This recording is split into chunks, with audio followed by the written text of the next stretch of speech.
Hey everybody, Zippo here, and on this channel in the past we've covered some old tech. There's been my 90s hi-fi, cassette players, classic Nokia phones, even this odd but wonderfully unique floppy disk camera, but I think it is safe to say that this is probably the oldest thing we've had a look at so far. Meet the Billy-Clack number 51, or the Agfa Billy-Clack number 51, a folding camera from the 1930s. Now, Agfa is still around. They're a German company that I'm not going to pronounce the full name of, that has been making cameras and film equipment since like the 1800s. But this, the Billy-Clack, is a good example of one of their very retro and very art deco folding compact cameras, and it's in not too bad condition, as you can see. I actually did buy this one because of its relatively scruffy appearance. It's going to be the centerpiece in an art project I'm putting together, and I'm in need of something that looks a bit well used and well worn and kind of passed down through the generations. So it cost me only about £12, not too pricey. It seems to be the going rate as well for these things. They're not incredibly valuable, but surprisingly to me at least, this one, it seems, is in full working order. Now, these cameras are pretty simple, so we'll go over the features. As you can see here, when it's folded up, it's very compact. That was one, of course, the big advantages to these things, and it's the reason that the folding design was used for quite a long time. Now, if you press the button on the top, that's not the shutter release button. You might think it is, but it's actually releasing the bellows lens itself, and it fires out with quite a lot of force, so you want to be a bit careful if you're opening them up this way. Now, the shutter release itself and the other controls are all on this extended lens. As you can see, this little lever on the top is the actual release itself. It's just a tiny little lever that goes one way. You can also see two brilliant finders, as they're called. They're basically tiny little viewfinders that show you a very rough mirror image preview when the camera is in its kind of landscape or portrait mode. There's also another nice little feature, and it's this little leg on the lens that you can set down when the camera's in portrait mode. You also have on the front here the apertures. You can choose between f8.8, 11 or 16, and it's literally just a little series of discs that rotate to cover part of the lens. There's no changing iris or anything like that. Now, the last option here is this little switch. Now, all this does is it switches between I and B, or instant and bulb settings.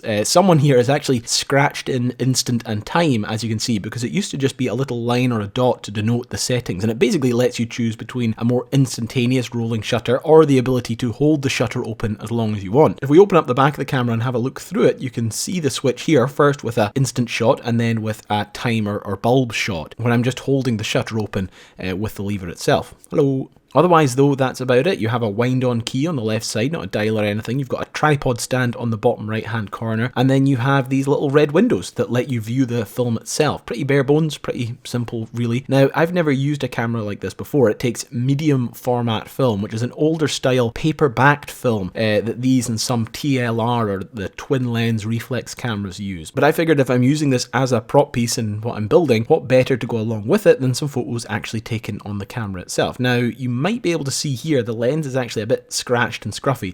That's also inside of the little periscope lenses, so before I take off the front and try and clean it, I thought I'd try and get some photos first, because if they're a bit scruffy but still usable, I think I might consider that a win and not go to the trouble of taking it all apart. So I picked up some film for this camera. It's 120 film. This is by Ilford, who have, in my opinion, the best packaging design ever. Just really crisp and recognizable. Really love this stuff. Anyway, this is the tricky bit, because I was trying to figure out exactly what the process was in loading this film. There's no spool that you kind of wind onto, and I was worried there was maybe a piece missing, but looking it up online, it turns out that 120 or medium format was just a very interesting way of loading the film. You drag the film onto the spool, but that spool is actually the last roll of film to be used, and once this has been used, you send it off and you keep the new empty spool for your next roll of film, which is actually quite an interesting and clever system. But after a bit of finagling, I got it all together and wound it on and hopefully had it ready to take some snaps. So how it works is the film is paper backed, and the paper has markings and numbers on it to allow you to look through the little red windows on the back and gauge where the film is and what number you're on and how many shots you have left. So I went to a variety of different places. I took some photos inside my house, I walked outside and took some around the house itself. I went down to the shore and I took some snaps down there with the sun kind of behind me. I went to the nearby Susnish house, where I took 3 photos with different aperture settings and basically just used the film up. I don't have a working light meter at the moment, and even if I did, it's not the most precise of devices, even if I knew what I was doing and it had a nice crisp lens to it and everything. However, I used it up all the same, took it out, and with a bit of care, the next step was to find a place to actually send it off to. Many months later.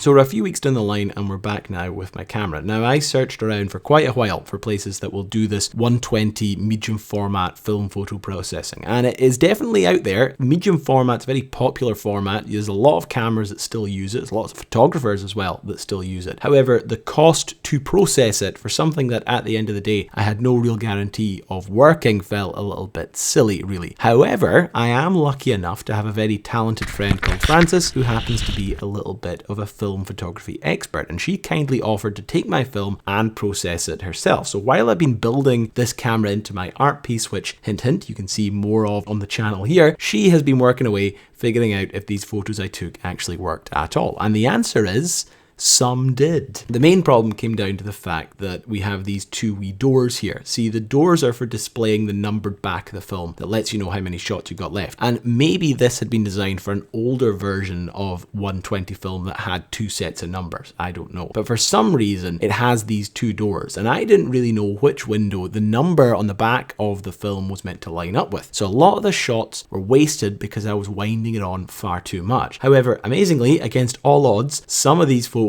did actually work. Now, none of the photos indoors worked. I took a number of photos inside and kind of around the house of objects, but they were just poorly lit, essentially. I have a wonderfully atmospheric one here of my bedroom, but generally it was just too dark indoors for any of them to be used effectively. However, the next place that I started taking photos on was the shore, and the photo I took down there gave me this really wonderfully clear photo that was a great demonstration straight off the line that this thing actually works. It's a bit grainy. You can see there's a very clear scratch here that probably comes through from the lens, but otherwise, for a cheap vintage camera pushing 100 years old with that horrible scuffed up lens that we saw earlier, I think we can give it a pass for that. Next up though was Susanish House. Now this is the one where I experimented with the three different apertures, first 8.8, then 11, and then 16, and to be honest, it looks pretty great. 11 I think is actually the best, and that is despite the fact that you can actually see here there's a little bit of a double exposure, and that's where the film's been exposed to the light twice, which is part of the problem I had when I was winding the film on a bit too much. There's not really much in it, however. I think the effect is probably more from the slight shaking to the camera lens when I was activating the shutter release, because of course it's right at the end of the lens itself, and if you imagine tapping the lens on your camera trying to activate the shutter, it's going to give it a little bit of a shake. Finally though, and my favourite, the bridge. Now this is Henderson's Bridge. It's a very beautiful Victorian bridge that's been built on Raasay crossing this burn, and I actually hadn't really ever been down here very much, so it's just a beautiful place to stop and take some footage of the water running generally. But the photo I took with the old camera came out really well, really atmospheric, quite creepy as well actually, which is something I'm going for with the art piece that I'm making. But what's better is I have this great comparison photo here, so you can get a good idea of the differences between a 2015 Nikon DSLR and a 1930s German Agfa Billy-Clack camera. But yeah, overall pretty damn impressive. I was very impressed with the performance of my Mavka, my 20-year-old floppy disk camera, and while floppy disk digital photography is something that is, and I'm not joking, actually coming back into style, there is a reason film photography will always remain popular. There's just something so exciting about getting back prints and just being out there using a film camera. I use my old Minolta camera quite a lot for the same reason, just because I love that style of photo that comes out at the end, and also the idea of this chemical reaction creating and capturing an image. It's just fascinating. It reminds me a lot of the reasons I love vinyl, and especially cassette tapes as well.